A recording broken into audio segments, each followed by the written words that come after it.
பக்கம் 239 12ஆம் அதிகாரத்துல 13ஆம் வசனம். ஒரே ஆவியினாலே ஒரே சரீரத்திற்குள்ளாக ஞானஸ்நானம் பண்ணப்பட்டு 12ஆம் அதிகாரம் 13ஆம் வசனம்.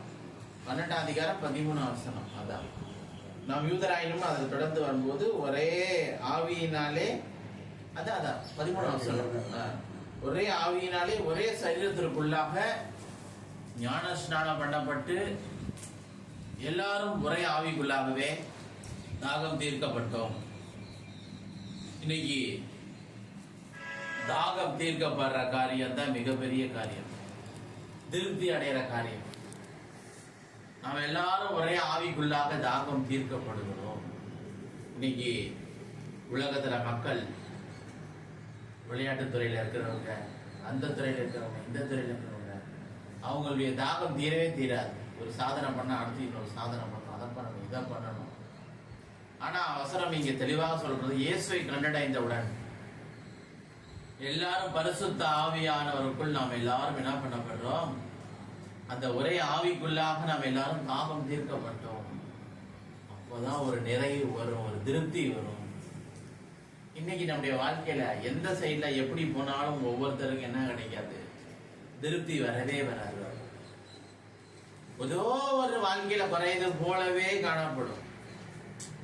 என்னது கூட என்ன காணப்படும், வாழ்க்கையில ஏதாவது ஒண்ணு குறைஞ்சது போலவே காணப்படும். ஆனா இயேசுவை கண்டடைஞ்சதுக்கு அப்புறமா என்ன நடக்கும்னு சொன்னா, அந்த ஒரு திருப்தி அவங்க வாழ்க்கையில காணப்படும். இன்னைக்கு உங்களுடைய வாழ்க்கையிலையும் திருப்தி காணப்படணும்னு சொன்னா, இயேசு நம்முடைய வாழ்க்கையில நல்லவரும் வல்லவருமாக நம்மை ஆசீர்வதிக்கிறவருமாக அவர் காணப்படுகிறார். யோவான் 4ஆம் அதிகாரத்தை எடுத்துக்கொள்வோம். அதுல 5ஆம் வசனத்தை வாசிப்போம்.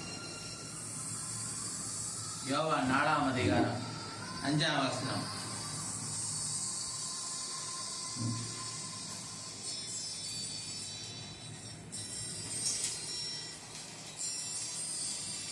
இந்த இடத்துல இயேசு ஒரு ஸ்திரீ கிட்ட பேசிக் கொண்டிருக்கிறார்.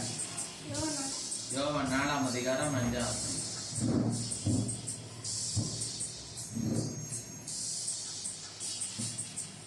படிங்க. யாக்கோபு குமாரனாகிய யோசேப்புக்கு கொடுத்த நிலத்துக்கு அருகே இருந்த சமாரியாவில் உள்ள சீகார் என்னப்பட்ட ஊருக்கு வந்தார்.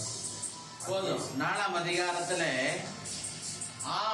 7ஆம் வசனத்துல பார்க்கும்போது, 8ஆம் வசனத்துல பார்க்கும்போது, ஒரு ஸ்திரீ தண்ணீர் முள்ள வந்தால் இயேசு அவளை நோக்கி தாகத்துக்கு தா என்று கேட்கிறார். தொடர்ந்து அந்த இடத்துல நிறைய காரியங்கள் வந்து கொண்டே இருக்கிறது. 15ஆம் வசனத்தை வாசிக்கும் போது அந்த ஸ்திரீ அவரை நோக்கி, ஆண்டவரே, எனக்கு தாகம் உண்டாகாமலும் படிங்க, நான் இங்கே வராமலும் இருக்கும்படி அந்த தண்ணீரை எனக்கு தர வேண்டும் என்றார். அப்ப வந்து ஆண்டவர் அவருக்கு கடைசியா அந்த அதிகாரத்தை கடைசியா பார்க்கும்போது அவருக்கு ரட்சிப்பை சொல்லி அந்த தாகத்தை தீர்த்து வைக்கிறார், ஆத்தும தாகத்தை தீர்த்து வைக்கிறார். சங்கீதம் 42ஆம் அதிகாரத்தை எடுப்போம். 2ஆம் வசனத்தை வாசிங்க. சங்கீதம் 42:2 வாசிங்க.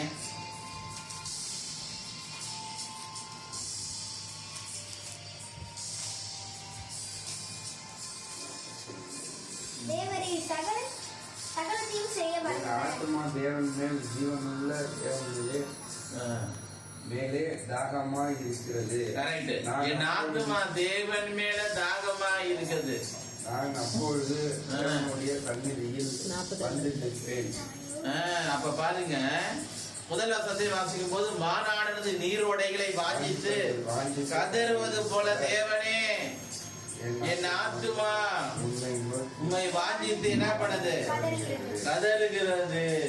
அப்ப தண்ணிய துவக்கி மான் கதறுது. இன்னைக்கு நம்ம வாழ்க்கையிலே அப்படிதான். என் ஆத்துமா தேவன் மேல் ஜீவனுள்ள தேவன் மேலேயே தாகமா இருக்கிறது. நான் எப்பொழுது தேவனுடைய சன்னிதியில் வந்து நிற்பேன். அப்ப என் ஆத்துமா எதுல தாகமா இருக்குது, தேவன் மேல தாகமா இருக்கு, தேவன் மேல தாகமா இருக்குது. இன்னைக்கு காலையில நான் இங்க வந்து ஜெர்மனிட்டு இருந்தப்ப ஆண்டவர் என்னோட கூட இந்த வசனத்தை தான் ஆண்டு தெளிவாக பேசினார். தாகம் தீர்க்கப்பட்டோம், எல்லாரும் அவருடைய ஆவியினாலே தாகம் தீர்க்கப்பட்டோம். அப்ப உங்கள் வாழ்க்கையில ஆண்டவர் தாகம் தீர்க்க வல்லமையுள்ள தேவனாக இருக்கின்றார். அதை பண்ணலாமா, இதை பண்ணலாமா மக்கள் இன்னைக்கு என்ன பண்ணிருக்காங்க, ஓடிட்டே இருக்கிறாங்க. இங்கே இருந்து அங்க போறாங்க, கிழக்குல இருந்து மேற்குக்கு போறாங்க, மேற்குல இருந்து வடக்குக்கு போறாங்க, வடக்குல இருந்து தெற்குக்கு போறாங்க. அவங்க தாகம் தீரவில்லை.